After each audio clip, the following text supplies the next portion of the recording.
I'm Soledad O'Brien. Welcome to Matter of Fact. The Me Too movement to raise awareness about sexual abuse and harassment has spread from Hollywood to media to politics. And while the movement has helped bring justice to many victims, it also raises some concerns about the rights of the accused. America's public universities are caught in the middle of a similar debate. The issue is Title IX, a civil rights law passed as part of federal education reform legislation back in the 1970s. Title IX is supposed to protect students from sexual discrimination and inequality, including harassment and abuse. Since the Me Too movement began, universities say they've seen a rise in the number of Title IX complaints. Deborah Osgood is a lawyer who specializes in civil rights and education. It's so nice to have you with us. Thank you for having me. What should be the change that you'd like to see under Secretary DeVos and President Trump? Although it's Title IX, and there's a tendency to always talk about Title IX in a sports metaphor, who's winning and who's losing. Are men winning or women losing? Are the complainants winning? Are the accused students winning?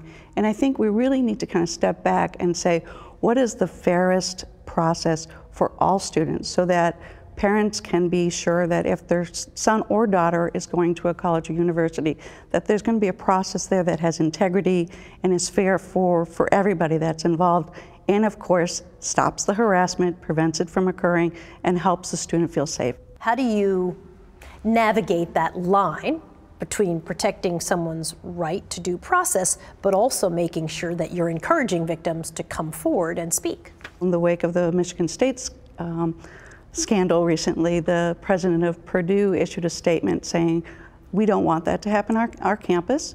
We want to prevent and stop sexual harassment, sexual violence in a fair and equitable way. Saying you're going to be fair and actually being fair are two very different things.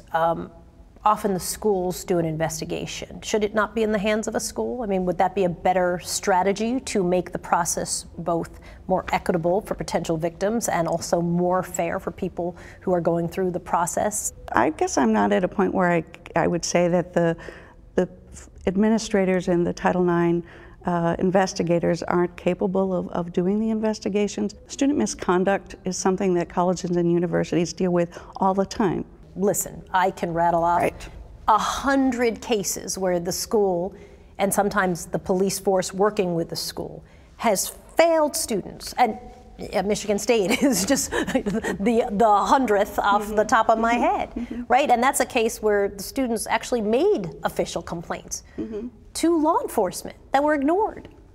Yeah, I mean, I think that one of the things that the Me Too movement has really shown is we're not done. That the not tolerating sexual harassment, we're very far from being in a position where we can say that our campuses are uniformly are where we want them to be.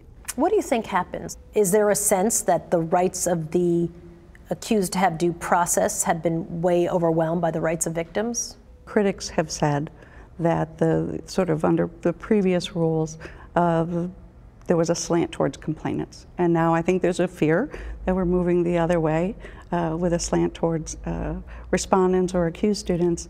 I think that you can make these decisions with integrity and fairness, and that it's not going to be one way or the other. It's going to be based on the facts before you. Maybe the real victory is when you can be compassionate to the complainants and make sure that anybody who's accused has due process. That's not very an well either said. or an or. Yeah, very well said. Excellent. Well, thanks so much for joining us. Really appreciate it. Thank you. I appreciate it.